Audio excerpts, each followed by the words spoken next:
Tá, vamos começar? Pode, claro. Então tá. Valeu. Esse aqui é o meu amigo Gregor, meu amigo Beto. Nós vamos dar puxando na nossa memória, né? Que tá meio escassa, assim, por causa da idade. Fala por ti, né, cara? Eu sou jovem. Sim, tá mais jovem, pode tá liberado, mas o Cassiano, o Sete, o pessoal da associação nos propôs essa recordação do que foi o início da associação da AMES, né? Mas na verdade ela começou mais ou menos 10 anos antes, né? 86 foi quando eu comecei no grupo escoteiro, no Ouro Negro, que na época era Tibiriçá, quando eu comecei era Tibiriçá. Aí se transformou em Ouro Negro, aí em 87, na Petrobras ali. Uhum. E com isso o pessoal fazia muita saída de campo, assim, era bem bacana, assim, que o pessoal era voltado a acampamento e coisa.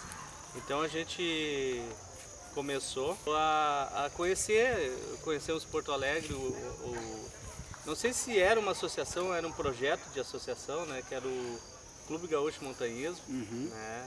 Eu tive a oportunidade de conhecer duas pessoas que eram incríveis, assim, que é o João Janquim, né? E um outro senhor que também era um dos maiores montanhistas do estado, que era a nossa fonte de inspiração, que morava ali no Novo Esteio, ali, que era o seu... Ele foi um dos maiores, ele fez a via da Pedra do Segredo de Caçapava. É o seu Edgar? Seu Edgar. Ele morava no Esteio? Sim, Capaz, sim, é mesmo? Sim. Legal. E aí tivemos a ideia de depois no Esteio, mesmo sabendo que não tinha montanha mesmo, agora o Cassiano nos lembrou disso, formar uma associação. E no início era Horizontes do Condor. Uma cadeirinha feita de cinto de segurança, um mosquetão, que era uma coisa também, na verdade a gente começou usando cadeado, mas daí depois a gente fez um mosquetão de ferro de construção com uma polca e um parafuso soldado, daí a gente fechava ali, e um tal de Marione, que era um ferro, que era era para ser um Foi 8, depois que eu conheci o Foi 8, né? Era um ferro soldado, um oval, com ferro no meio e dois ferrinhos móvel, assim. Aí nós usava aquilo, assim, né? Porque a gente iniciou sem cadeirinha, sem nada mesmo. Mas aí as cordas queimavam muito, fazer rapel sem cadeirinha, daí a gente teve que inventar uma cadeirinha, né? E daí repunava. O pessoal não gostava muito de fazer rapel daquele jeito. Mas a nossa noção de montanhismo, tem umas coisas que se eu contar é até mau exemplo. Não né? dá para repetir. Não dá nem para contar. Porque a gente fazia a escalada ali no platôzinho antes de chegar no morro. Nem me lembro disso. A gente dava segurança por cima. Passado num ferrinho que se o cara caísse de verdade, que ele não caía, ninguém nunca caiu, porque nós éramos abençoados. Ia cair os dois, né? Porque o que estava lá ia ainda cair de menos altura, o que estava ali em cima ia cair dali de cima, porque ele estava dando segurança, segurando o cara nas pedras, assim, não fazia sentido, a gente não se fragou disso. Mas era a vontade de estar lá em cima, né?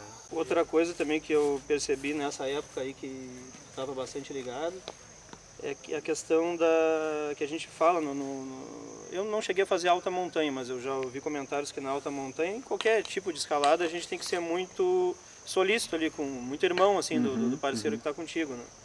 E nesses primórdios que a gente começou, isso também era necessário, porque quando o cara tá ali, que nem nas minhas iniciações, que foi o Beto que me auxiliou, eu me lembro que, não me lembro que parede ali do Morro das Cabras, eu estava fazendo a escalada com a corda solta, né? Então a ideia era o seguinte, tu cansou, tu segurava na corda, enrolava no braço, fazia alguma coisa.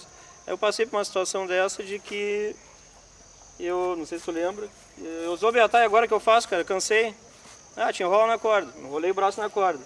Eu está aí agora, diz, agora eu não pensei, porque nunca aconteceu isso, agora dá o teu jeito aí. Aí diz, não, tô brincando. Nós estávamos inventando as técnicas. Aí, não, tô brincando, vou ajudar. Daí, tipo assim, o que ele fez? Rapidamente apareceu uma outra ponta de corda com um laço, eu me engatei no laço, aí me equilibrei ali, fui. Mas então, tipo assim, a confiança que a gente tinha que ter um no outro para suprir a incompetência técnica, né, de falta de equipamento, era uma coisa que criou um laço muito legal. Falta de técnica, né? Porque a gente aprendeu sozinho. Começa já do conceito da palavra montanhismo, porque hoje, se a gente falar em montanhismo, eu acho que primeiro a gente tem que entender o que significa para cada um montanhismo.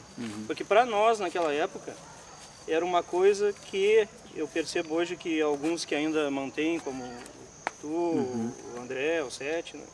Mais uma galera que a gente não está acompanhando e que a gente é muito grato por terem feito a parte mais difícil, que é manter a coisa de pé, porque naquela época lá, o que me cativou a mais tarde fazer o meu papel de consolidação da parte documental e estrutural, foi um encantamento que eu percebi nessas pessoas, como o Beto.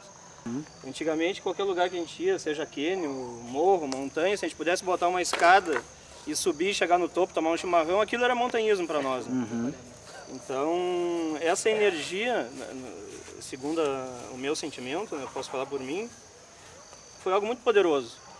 É algo que eu acho que é também a alma desse início do movimento, é que a gente fazia os acampamentos e fazia aquela mistura de escotismo com montanhismo, onde a gente misturava também uma coisa que eu sinto que é vital, que é a espiritualidade. A gente fazia as vigílias, né, onde a gente fazia a fogueira, aí todos ficavam ao redor da fogueira. Eu acho que a associação sobrevive até hoje, eu acho que é por causa de uma chama, né, que eles não por conhecem. Causa desse alicerce que a gente fez, que era a parte meio espiritual da coisa. Assim, que muito a gente forte. Se reunia em cima do morro, que nem eu comentei com a nossa associada, amiga Carol aí, né, que a gente ia pro morro, a gente tinha um negócio assim meio espiritual com a coisa assim, né, e era só conversa. E chegava lá até virar uma rotina, né, a gente fazia uma fogueirinha ali, fazia um chimarrão, levava uma rapadura ali e começava a falar da vida. Era uma terapia aquilo ali.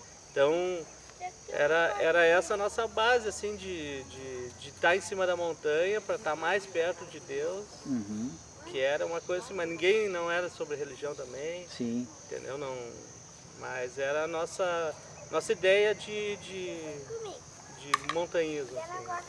Depois, o Beto seguiu levando muito tempo, assim, muita gente que eu observei, trazendo assim para esse movimento de acampar, de escotismo e de montanhismo, essa parte. E já vim com uma outra visão, porque eu também estava numa idade de precisar me consolidar financeiramente. Eu tive a ideia de botar uma loja, que foi a Fitzroy. E foi um negócio bacana porque o que aconteceu? Muita gente começou a procurar material e eu tive uma ideia doida lá que deu certo, que foi tipo assim, a gente não tem morro em esteio, muito menos gelo, né? Eu tive a ideia de fazer um boneco, você lembra dessa? Que desde grampom até piqueta, capacete, tudo. Gastei o que eu não tinha lá, vendi até o fogão para comprar aquele troço e equipei um boneco de gelo. Então começou a vir gente de Porto Alegre que fazia a Concagua na época. Isso também começou a trazer o pessoal de Porto Alegre para conhecer Esteio. E esse pessoal começou a se misturar com o nosso pessoal que tinha essa ideologia de acampar, de bater papo, de ver no montanhismo não somente uma escalada, mas uma parceria, um estilo de vida. Né? Eu me lembro, como se fosse hoje, comentar contigo de que, olha, a gente não está dando conta, porque nós temos uma identidade comercial, mas tem tanta gente querendo fazer parte de alguma coisa que não é uma loja, né? Isso vem de acordo com aquilo que lá no passado nós queríamos também, né?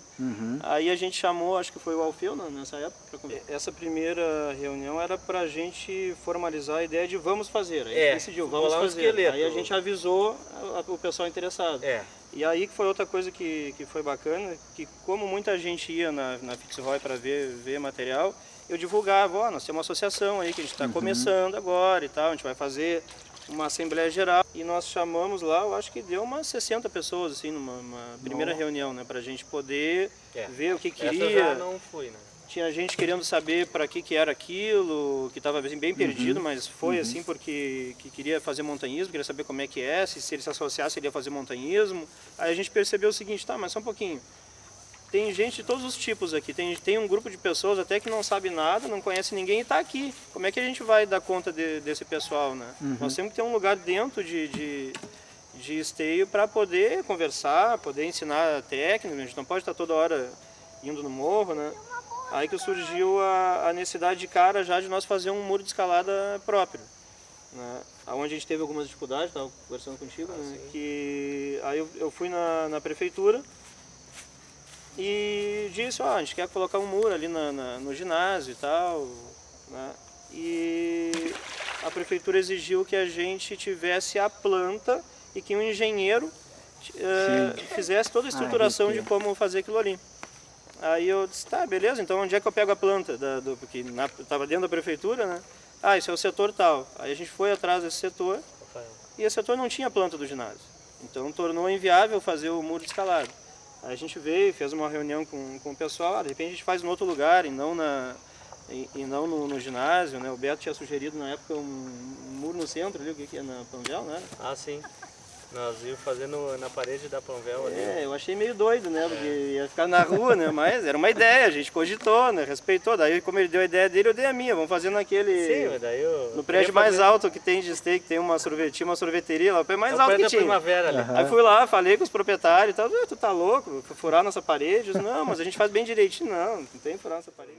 E como eu falei antes, eu acho que esse passado, assim, dessa mistura de a gente bater papo, a gente querer ser pessoas melhores, assim, ligados à natureza, querer ver os mistérios que a natureza tinha para nos dar, assim, isso trouxe uma energia para AMES muito poderosa, né? Que aquelas pessoas que talvez que têm uma sensibilidade maior até hoje estão desempenhando essa força, fazendo que nem vocês vêm fazendo. Que é o que eu falei, eu acho isso assim muito legal, o fato da gente começar um trabalho e depois de muitos anos tu verificar do jeito que tá, as pessoas dando o valor que tem, usando uniforme, fazendo talvez melhor do que a gente fez, isso é muito legal porque é como se fizesse parte da tua vida, mesmo tu não estando mais ali. Um recado assim para o pessoal que persistiu esse tempo todo na AMES, é que nem quando tu vai subir uma montanha, quando tu vai acampar num lugar distante, olhar para trás e agradecer por tudo que tu já trilhou e que vale a pena persistir, porque o ponto final é isso aqui, é maravilhoso. E parabéns para o pessoal que está seguindo até hoje aí, eles são os verdadeiros heróis. Quando a gente vê o tempo passar, no nosso caso são 20 anos que se passaram, e a gente vê em lugares como esse que são tão significativos para as memórias que a gente criou, para os laços que a gente criou, é que a gente se dá conta da importância do que vocês estão fazendo hoje. Porque o que vocês estão fazendo hoje, daqui a 20, 30 anos, vai estar aqui dentro, e vai fazer toda a diferença. Porque a gente colhe o que planta, né? E hoje a gente verifica uma associação de pé, guerreiros que são o pessoal que está dentro trabalhando, que a gente tem uma gratidão muito forte mesmo. E é isso, que essa memória que a gente está tendo agora lá do passado, ela faz toda a diferença quando a gente fica mais adulto, mais responsável no nosso dia a dia. Nós nos sentimos pessoas melhores quando a gente tem memórias do passado e tem pessoas aí como irmãos na nossa vida, na nossa caminhada, né? É verdade. Então que a gente nunca perca essa irmandade, né? Da mesma forma. E vocês também não. E apesar de Esteio não ter montanha nem nada, é uma terra fértil, né? Porque essa semente foi plantada numa cidade que nem Esteio e que deu bons frutos, né? Grandes pessoas que estão seguindo essa ideia até hoje. Uma ideia que não tinha essa pretensão de durar tanto tempo, né? Porque a ideia era fazer um grupo de pessoas que gostassem da mesma coisa que a gente gostava. E o terreno era fértil e deu essa bela associação. E lembrando sempre que montanhismo não é só chegar no cume, né? Mas é como a gente trilhou essa caminhada. As amizades que a gente preservou nesses anos que passaram, como a gente fez isso para chegar lá é que vai fazer toda a diferença quando a gente estiver lá em cima. Às vezes o cara pode ser o cara mais técnico do mundo, escalar uma montanha, chegar no cume e se sentir vazio. Por outro lado, alguém pode subir auxiliado, chegar no cume da montanha e se sentir muito bem, muito acompanhado e muito feliz. Satisfeito. Então, que meu desejo assim para a AMES é que sempre tenha na memória que a sua fundação foi feita com esse sentimento de carinho, a natureza, a estar junto, De amor ao próximo. a sermos irmãos, unidos. Seria meu desejo, nosso desejo. Né?